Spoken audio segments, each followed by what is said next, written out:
오늘도 기도의 자리에 나오신 성도님들께 환영의 말씀과 축복의 말씀을 드립니다. 사도신경으로 신앙 고백함으로 새벽 기도를 시작하도록 하겠습니다. 전능하사 천지를 만드신 하나님 아버지를 내가 믿사오며 그 외아들 우리 주 예수 그리스도를 믿사오니 이는 성령으로 잉태하사 동정녀 마리아에게 나시고 본디오 빌라도에게 고난을 받으사 십자가에 못 박혀 죽으시고 장사한 지 사흘 만에 죽은 자 가운데서 다시 살아나시며 하늘에 오르사 전능하신 하나님 우편에 앉아 계시다가 저리로서 산자와 죽은 자를 심판하러 오시리라. 성령을 믿사오며 거룩한 공예와 성도가 서로 교통하는 것과 죄를 사하여 주시는 것과 몸이 다시 사는 것과 영원히 사는 것을 믿사옵나이다. 아멘. 이 시간 하나님을 사모하는 마음으로 찬송가 210장 찬송하겠습니다.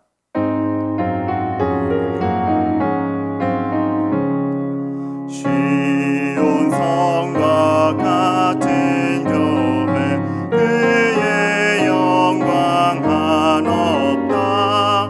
허락하신 말씀대로 주가 친히 세웠다. 반석 위에 세운 교회 흔들 자가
이 시간 하나님의 말씀은 사사기 19장 1절부터 10절까지의 말씀입니다. 구약성경 사사기 19장 1절부터 10절 말씀 제가 읽도록 하겠습니다.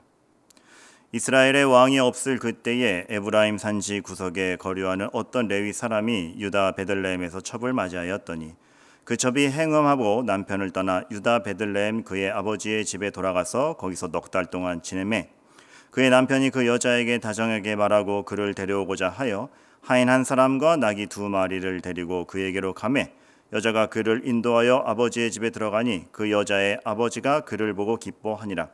그의 장인 곧 그 여자의 아버지가 그를 머물게 하매 그가 3일 동안 그와 함께 머물며 먹고 마시며 거기서 유숙하다가 넷째 날 아침에 일찍이 일어나 떠나고자 하매 그 여자의 아버지가 그의 사위에게 이르되 떡을 조금 먹고 그대의 기력을 돋운 후에 그대의 길을 가라 하니라.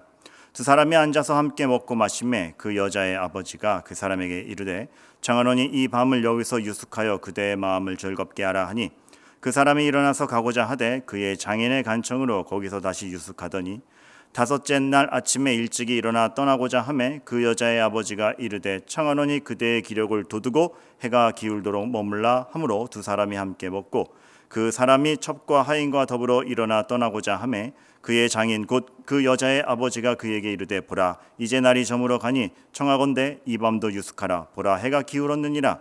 그대는 여기서 유숙하여 그대의 마음을 즐겁게 하고 내일 일찍이 그대의 길을 가서 그대의 집으로 돌아가라 하니 그 사람이 다시 밤을 지내고자 하지 아니하여 일어나서 떠나 여부스 맞은편에 이르렀으니 여부스는 곧 예루살렘이라. 안장지은 나귀 2마리와 첩이 그와 함께 하였더라. 아멘. 삼손 이야기가 끝난 뒤로 덧붙는 이야기들은 참 심란한 이야기들입니다. 지도자들뿐만 아니라 얼마나 타락이 모든 일반 백성에게까지 만연해 있는지를 보여주는 에피소드인데 17장, 18장, 19장 이렇게 이르르면서 참 그 이야기의 시작과 중심에 레위인, 즉 그 당시에 종교를 책임지던 지도자들이 끼어 있다라는 거, 참 슬픕니다. 오늘 새로운 에피소드 역시 레위인으로 시작합니다. 비극과 타락의 예시가 종교 지도자인 레위인으로부터 시작한다. 얼마나 그 시대가 그만큼 영적 분별이 없었는지 또 타락이 만연해 있었는지를 보여주는 것입니다. 게다가 오늘 상황 설정부터가 심상치 않습니다. 레위인이면 종교 지도자인데 예배를 주관하는 자인데 첩이 있습니다. 이거부터가 큰 오류를 반증해 줍니다. 그런데 그 첩도 또 행음을 하여서 그 레위인을 떠나게 되는 그러한 상황으로 시작을 합니다. 말하자면 난리법석인 것이죠. 혼란 그 자체인 것이죠. 참 이러한 가운데 서로 간의 관계에 있어서 어떠한 신뢰도, 어떠한 존중도, 사랑도 없다라는 것이 보여지는 것이 그 첩의 관계요, 재산처럼 드렸던 본부인이 아닌 여인요, 그 여인도 또 행음했음이요 라는 정황에서도 보이지만, 그 첩이 집을 나간 이후에 넉 달 동안 나가 있었는데 넉 달 동안 찾으러 오지 않는 이 레위인을 보면서 도대체 이 사람에게 이 여인의 의미는 뭐였는가 생각하게 됩니다. 넉 달이나 지나서야 찾아오게 되는데 아주 따뜻한 말, 달콤한 말로 그 여인을 다시 불러들였다고 하는 말에서 그래도 기본적인 친절은 있었네 라고 하지만, 넉 달 만에 찾으러 온 거 전혀 생각지 않았다가 뭔가 아쉬움이 생기니까 왔고, 여기서 이 달콤한 말, 따뜻한 말은 한마디로 마음 없이 꼬시는 말 정도이지 진심이 담기지 않은 어휘의 뉘앙스라는 걸 우리가 알아야 되는 것입니다. 그리고 이 여인도 남편이 다시 찾으러 왔을 때 사죄하고 떠나는 것이 아니라 자기 아버지한테 갑니다. 자기 아버지한테 가서 아버지와 먹고 마시고 놀게 합니다. 물론 그 당시 문화에 있어서 손님이 오면 접대하는 거, 며칠 동안 환대하여서 머물게 하는 거는 문화였지만, 행간을 볼 때, 그리고 많은 주석가들이 얘기하기를 이 여인이 자기 아버지 집으로 남편을 데려가서 먹고 마시게 놀고 한 것은 그대로 끌려가면, 그대로 다시 돌아가면 어떤 형벌을 받을까 봐, 율법을 기준으로 하나 이 남편이 혹시나 마음에 묻어뒀을 그 앙심을 생각할 때 바로 가면은 화를 당할 것 같으니까 풀어주고 할 거 다 하고 그러고 돌아가라 그러지 않았겠느냐. 그러한 행간들이 보이는 것이죠. 그렇게 볼 때 사과, 신뢰, 존중 이런 것 없습니다. 어떻게 처신할까? 어떻게 이 위기를 빠져나갈까? 그리고 즐김, 면피, 피상적인 해결만 있습니다. 어떠한 애정과 신뢰와 사랑 가운데 부요함보다는 방탕과 먹고 마신 낭비가 더 도드라지는 게 이 레위인이 그 장인의 집에 가서 찾으러 간 첩의 집에 가서 보여준 모습들이라고 할 수가 있는 것입니다. 참 이렇게 첩을 찾으러 오는 태도나 다시 남편을 만난 여인의 태도나 또 딸과 상의도 하지 않고 딸의 거처를 정해버리는 그 아버지의 태도에 있어서는 왜 이렇게 사람을 물건처럼 취급을 해? 야, 어떻게 이렇게 막대할 수가 있어? 전혀 어떤 서로 간의 인격적 교제나 존중은 안 보여. 그러한 행간들이 보이는 것입니다. 물론 여기서 조금 문화를 아시는 분들은 그 당시의 고대 근동 문화가 그랬어, 그 당시 고대 근동 문화가 충분히 그럴만했어 라고 얘기할 수 있습니다. 그런데 제가 다놓고 말씀드리되 고대 근동 사회는 그럴 수 있습니다. 그런 문화가 있었습니다. 환대하고 방탕하고 즐기는 가운데 여러 날을 보낼 수 있었고, 여자를 짐 취급, 물건 취급하면서 거래하기도 했습니다. 그런데 이스라엘은 그러면 안 됩니다. 그러나 하나님의 백성인 이스라엘은 그와 똑같이 행동하면 안 됩니다. 구약 성경이 지지하는 바, 이 이스라엘 사회를 이루던 구약의 말씀들이 쭉 오면서 하나님이 명시하시는 바가 무엇이었습니까? 율법에서는 종으로 들어간 여인에 대해서도 굉장한 존중과 보호를 얘기합니다. 출애굽기 21장, 22장 10계명에 선포된 이후의 말씀들을 보면 종으로 들어간 여인도 결코 물건 취급 못하게 했습니다. 딸같이 대우할 것이요, 그와 결혼하여 함께 종으로 남을 것이거든. 계급이 그러니까 그냥 그렇게 돼, 이런 거 아니라 처자를 사랑하니 내가 그녀와 함께 종이 되겠다 라는 인격적하고, 주인이 약속대로 안 해준다면 자유케 해주어라, 존중을 깔고 있으며, 내가 이 사람을 소유했다라는 개념은 물건 취급했다라는 얘기가 아니라 이 사람을 책임져 주겠다라는 어떤 아비의 심정의 등식선에서 이루어지는 게 구약의 율법이요, 구약이 종을 취급하는 방법이요, 종된 여인을 취급하는 방식이었습니다.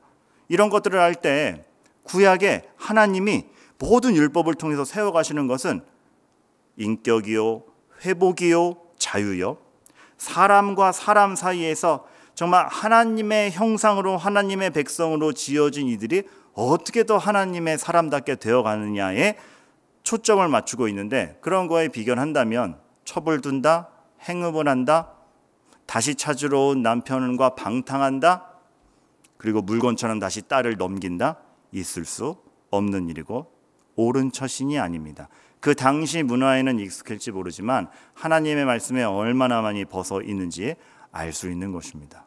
그런 가운데 오늘 본문을 읽으면서 여러분, 이 비통한 이야기에 또 하나의 특징이 있습니다. 무엇? 주인공들의 이름이 없습니다. 뭘 의미합니까? 그만큼 이름 굳이 명시할 필요 없다. 왜요? 그만큼 보편적이었기 때문에, 그 당시 사회상이 그랬기 때문에. 많은 슬픔과 좌절이 곳곳에 스며들어가 있는 거 사사기의 마지막 부분입니다. 우리는 이렇게 단식할 수 있겠습니까? 아유, 그 시대가 그랬어. 시대가 그랬지. 예, 그렇게 얘기할 수 있겠죠. 사사시대 참 타락이 만연했던 것이죠. 시대가 그렇으니 그 시대를 살아가는 사람들이 그럴만도 했어라고 얘기할 수 있거나 시대 탓을 할 수 있겠죠. 그러나 여러분, 그러나 우리가 명백히 비교해 볼 게 있습니다. 같은 사사시대에 벌어졌던 일인데, 같은 사사시대에 벌어졌던 룻기에서 펼쳐지는 건 전혀 다른 뉘앙스 아닙니까? 룻도 사사시대를 살아갔습니다. 이 똑같은 타락의 시대를 살아갔습니다. 그런데 룻이 체험한 건 무엇입니까? 이방 여인이지만 차별받지 않았음, 소외되지 않았음. 이방 여인이 남의 집에 가서 이삭 줍기를 하는데 기능적으로 취급한 것이 아니라 인격적으로 됐고, 존중과 신뢰와 약속이 있고, 땅 주인마저도 그 아무 뿌리가 없는 그 여인을 대함에 있어서도 이렇게 다칠까 봐 염려하여 하나님의 말씀을 기준으로 내가 이 여인에게 어떻게 처신해야 되는 행동이 오고 가는 것. 그래서 어떻게 됩니까? 아무 뿌리가 없던 룻이 그 지역의 백성이 되어서 살아남고 회복되고 그 시어머니까지 살아납니다. 그리고 기가 막히게도 그 룻이 다윗 왕가의 조상이 됩니다. 같은 사사시대에 벌어진 일입니다. 무엇이 다릅니까? 똑같은 시대입니다. 시대 탓을 할 필요가 없습니다. 할 이유도 없습니다. 중요한 건 뭡니까? 하나님이 존중되었고 하나님이 왕으로 계시며 그 하나님의 말씀이 삶의 기준으로 펼쳐졌느냐 아니냐만 있는 것입니다. 상황과 시대 탓하지 마십시오. 하나님이 왕으로 살아있음이 증명이 된다면 복음의 위력은 상황에 지배받지 않고 어김없이 드러납니다. 이 레위인과 첩이 되겠습니까? 룻이 되겠습니까? 그래서 똑같은 시대인데 사사기의 결론과 룻기의 결론은 이렇게 다릅니다. 미리 예고편 보듯이 보자면 사사기 마지막은 이렇게 끝나죠. 사사기 21장 25절. 그때 이스라엘의 왕이 없으므로 사람이 각기 자기 소견에 오른 대로 행하였더라. 끝까지 왕이신 하나님이 왕 대접을 받지 못하고 자기가 선악을 기준하여 결정하고 막 나가는 이스라엘. 그런데 같은 사사시대였는데 하나님의 말씀 안에 편성하였고 하나님의 말씀 안에서 이 룻이라는 여인을 보호하며 살았던 그 공동체 안에서의 결론, 룻기 4장 22절. 룻이 결혼하여 자녀를 낳았더니 오벳을 낳았고 오벳은 이새를 낳고 이새는 다윗을 낳았더라. 구원의 혈통인 다윗 왕가가 탄생되는 것 어찌 이렇게 다릅니까? 자기 소견대로 가는 것과 하나님의 의대대로 가는 것의 차이, 대단한 극명한 갈림길입니다. 우리가 오늘 생각해야 할 바는 이것입니다. 다른 거 없습니다. 내가 하나님을 존중하고 진짜 인생을 살아가고 있는가? 우리는 이 문제에 대해서 신중하게 생각해야 될 것입니다. 어제의 설교 제목이기도 했지만 우리에게 교회에 나옴 예배라는 것은 그냥 종교 활동입니까? 아니면 정말 내 삶에 중심되는 신념입니까? 여러분은 혼란한 시대를 여전히 살아가지만 이 제사장과 첩의 삶을 사시겠습니까? 룻이 경험한 걸 경험하시겠습니까? 하나님은 동일하게 역사하고 계십니다. 반응할 것은 우리의 믿음뿐입니다. 그 믿음을 신중히 점검하시며 기대하시며 나아가는, 그리하여 그 하나님의 말씀 안에서 격려받으시고 힘을 내시는 오늘 하루가 되기를 간절히 소망합니다. 기도하겠습니다. 하나님 아버지, 우리는 어느새 우리에게 어려움이 닥치면 환경을 탓했는지 모르겠습니다. 무언가를 핑계댔는지 모르겠습니다. 그리하여 나의 생각대로 나 편한 것을 선택했는지 모르겠습니다. 그러나 여전히 살아있는 왕이신 하나님, 그리고 그 하나님의 말씀, 이것을 지키며 나아갈 때 저희들의 삶의 구도와 방향이 전혀 다른 곳으로 나아갈 수 있다는 것을 알고 우리의 인생의 결론이 하나님 나라의 확장으로 이르도록 주님 오늘도 격려하시고 도와주시옵소서. 예수 그리스도의 이름으로 기도합니다. 아멘. 우리 시간 주신 말씀 기억하면서 두 가지 기도 제목으로 함께 기도하고 개인 기도 시간으로 나아가겠습니다. 첫 번째, 하나님을 신뢰하고 하나님의 뜻을 존중하며 그 뜻대로 이웃을 섬기고 주변을 선하게 만드는 우리가 되게 하소서. 두 번째, 이 시대 교회가 하나님의 마음과 뜻을 지닌 영적 기관으로서 바르게 살아있게 하옵소서. 다 함께 기도하겠습니다. 하나님 아버지, 시대가 혼란합니다. 여러 가지 상황은 좋지 않습니다.